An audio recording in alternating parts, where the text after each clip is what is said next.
नमस्कार मित्रांनो. आज आपण कोणाबद्दल बोलणार आहोत, कोणाबरोबर माहिती मिळवणार आहेत, काही तुम्हाला अंदाज करता येतोय का? नाही ना जमत. चला तर मग मी थोडीशी हिंट देतो. आपले बॉलिवूडचे सुपरस्टार, पहिले सुपरस्टार जे आहे त्यांची कन्यांना भेटणार आहोत आपण. आलं का लक्षात? काही हिंट मी एवढी हिंट दिली तरी नाही ना लक्षात येत. चला अजून एक हिंट देतो बरं का. ओ जाना न जाना दिल तेरा दीवाना, तू जहाँ भी जाए मैं तेरे पीछे आऊँ, हो के तेरा दीवाना. ओ जाना न जाना. हे गाणं ओळखता आलं का तुम्हाला? नाही. अजून एक. मेला दिलों का आता है, आके रुक जाता है. हां, बरोबर ओळखलं.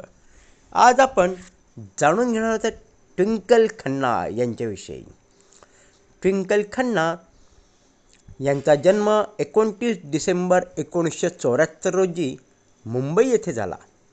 त्या हिंदी चित्रपटसृष्टीतील पहिले सुपरस्टार राजेश खन्ना यांच्या कन्या आहेत. त्यांची आई प्रसिद्ध अभिनेत्री डिंपल कपाडिया आहेत. कलात्मक वातावरणात वाढ झाल्यामुळे त्यांना लहानपणापासूनच सर्जनशीलतेची आवड होती. त्यांचे शालेय शिक्षण मुंबईत पूर्ण झाले. शिक्षण पूर्ण झाल्यानंतर त्यांनी अभिनय क्षेत्रात पदार्पण करण्याचा निर्णय घेतला. 1995 साली प्रदर्शित झालेल्या बरसात या चित्रपटातून त्यांनी बॉलिवूडमध्ये प्रवेश केला. या चित्रपटासाठी त्यांना सर्वोत्तम नवोदित अभिनेत्रीचा फिल्मफेअर पुरस्कार मिळाला. त्यांच्या अभिनयाची सुरुवातीलाच प्रशंसा झाली.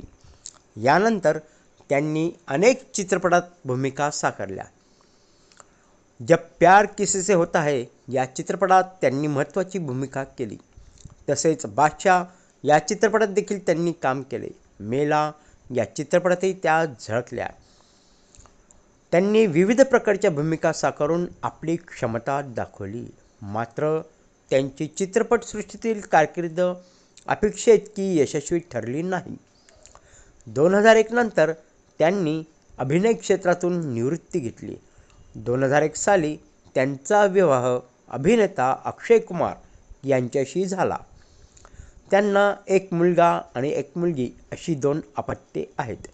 विवाहानंतर त्यांनी कुटुंबाकडे अधिक लक्ष दिले. तथापि त्यांनी आपली सर्जनशीलता थांबवली नाही. त्या इंटिरियर डिझाईन क्षेत्रात उतरल्या. त्यांनी द व्हाईट विंडो या नावाने इंटिरियर डिझाईन व्यवसाय सुरू केला. त्यांच्या डिझाईनला आधुनिक आणि आकर्षक अशी ओळख मिळाली. त्यानंतर त्यांनी लेखन क्षेत्रात पाऊल टाकले. 2015 साली त्यांचे पहिले पुस्तक मिस फनी बोन्स प्रकाशित झाले. हे पुस्तक विनोदी आणि उपरोधिक शैलीत लिहिलेले आहे. हे पुस्तक बेस्ट सेलर ठरले. त्यांच्या लेखन शैलीने वाचकांचे मन जिंकले. 2016 साली द लेजंड ऑफ लक्ष्मीप्रसाद हे पुस्तक प्रकाशित झाले. या पुस्तकातील कथा सामाजिक विषयांवर आधारित आहेत. 2018 साली पायजामाज आर फॉरगिव्हिंग हे पुस्तक प्रकाशित झाले. हे पुस्तकही वाचकांनी मोठ्या प्रमाणात पसंत केले. ट्विंकल खन्ना या स्पष्टवक्त्या आणि बुद्धिमान लेखिका म्हणून ओळखल्या जातात. त्या महिलांच्या सक्षमीकरणाविषयी ठाम भूमिका मांडतात. त्यांचे लेख वर्तमानपत्रात नियमित प्रसिद्ध होतात. त्या सामाजिक प्रश्नांवर विनोदी शैलीत भाष्य करतात. त्यांच्या व्यक्तिमत्वात आत्मविश्वास आणि स्पष्टता दिसून येते. त्या अनेक महिलांसाठी प्रेरणास्थान आहेत.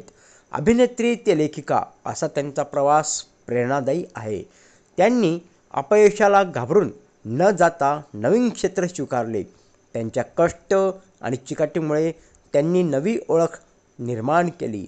त्या एक यशस्वी उद्योजिका म्हणूनही ओळखल्या जातात. कुटुंब आणि करिअर यांचा समतोल त्यांनी उत्तम राखला आहे. त्यांची विनोदी वृत्ती त्यांच्या लेखनातून दिसून येते. त्या समाजातील विसंगतींवर प्रकाश टाकतात. त्यांच्या जीवन प्रवासातून धैर्य आणि आत्मविश्वासाची शिकवण मिळते. त्या बहुगुणी आणि बहुआयामी व्यक्तिमत्वाच्या धनी आहेत.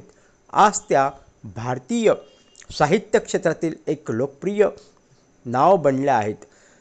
ट्विंकल खन्ना यांनी आपल्या कर्तृत्वाने स्वतंत्र ओळख निर्माण केली आहे. त्यांचा जीवन प्रवास अनेकांसाठी प्रेरणादायी आहे. तर मित्रांनो, तुम्हाला आजचा हा व्हिडिओ कसा वाटला ते नक्की कळवा. आणि हो, व्हिडिओला लाईक आणि सबस्क्राईब करायला देखील विसरू नका. आपण पुन्हा एकदा भेटूया एक नवीन विषय घेऊन. तोपर्यंत नमस्कार.